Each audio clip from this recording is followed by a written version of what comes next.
A few months ago, I bought a new phone. One of the newer Android models, with an excellent camera and an insanely large screen. The problem started right away. Battery time was very irregular. Sometimes the phone was at 100% when I went to bed, and would be completely dead when I awoke. Other nights only a few percent had been used while the phone was on standby. Another problem was the camera. It would sometimes only show a dark screen when it turned on. Since it always worked perfectly whenever I called support or took it to a store, I could not switch it for another phone or get a new one. A few weeks ago, I woke up around 3 a.m, needing to go to the bathroom really badly.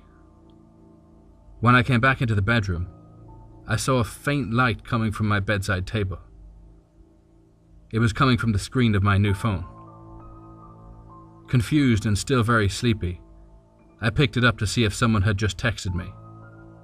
Who would that be at 3 a.m? Was someone out partying, sending me drunken messages? For a few seconds I did not understand what I was looking at. The screen was just bright. After my brain slowly began working again, I realized I was watching a video call. Somehow my phone had either answered a video call or dialed one on its own. I did not recognize the number. Weird area code and too many digits. The screen just showed a bright blur, like it was against a brightly colored wall or very much out of focus. Not knowing if the phone had called a scam number in India or just some random person in town, I quickly ended the call. It took a while for me to go back to sleep, thinking about my crappy phone and my imagined scam caller from India, who would cause my phone bill to be sky high. I didn't think about this until a few days later, when it happened again. Once again I awoke in the middle of the night, maybe around 2 a.m. this time. I swear what caused me to wake was some noise. A deep breath or maybe an irritated sigh. I snore quite badly sometimes, and from time to time this wakes me up. And at first I thought this was the cause of my sudden awakening. Then I noticed the phone. My heart skipped a beat this time, as I saw the bluish glow of the screen. I stretched out, took the phone, and turned it to watch the screen. I recognized the number from the previous time it had happened, but this time the incident caused me to sit up, suddenly wide awake. The screen was the same bright blur, but now I could see a shadow. The darker area of the screen was shaped in the form of a human head, and I had the most intense sensation of being watched. I ended the call as fast as I could, and threw the phone in the bedside table drawer, and closed it. I did not sleep any more that night. The next morning, I called my cell provider and the police to report that my phone had been hacked, and that someone was playing a really disturbing joke on me. Since the cell provider could not detect any incoming or outgoing calls for the two incidents, the police couldn't do anything about it either. This did not make me feel at ease, at all. Something felt really, really wrong. It happened again. I am now sitting in my bedroom, frozen in fear, and I don't know what to do.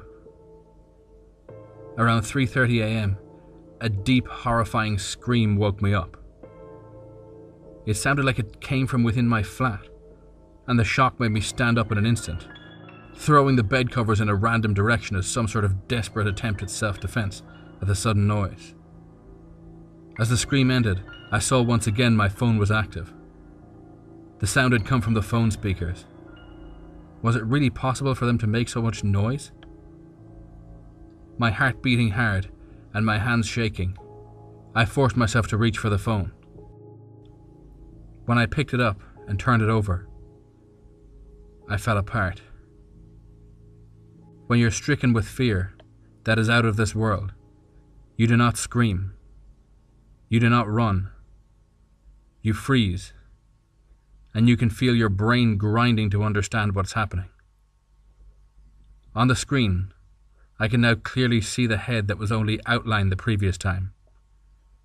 It was a human head, but the skin was a dirt colour, like filthy red mud. The skin looked seared and burned, but what really hit me were the eyes. Slightly self-luminescent white globes, with an immensely large dark pupil. I was just standing there, feeling the face watching me, watching my soul. As I watched, the face started screaming again. Only the mouth opened. The rest of its face was cut in stone. The deep screaming had no emotion in it. No anger, no fear, no pain. A scream so terrifying yet void of emotion. That's when I noticed that the sound was coming from within my flat, and I could see the background, behind the face. It was my own kitchen. The screen suddenly turned dark and the noise stopped. I'm sitting in my bed now. I can't move. I can't call anyone. I don't want to use the phone. I don't even know if it works. I live on the 8th floor. I'm taking the window exit.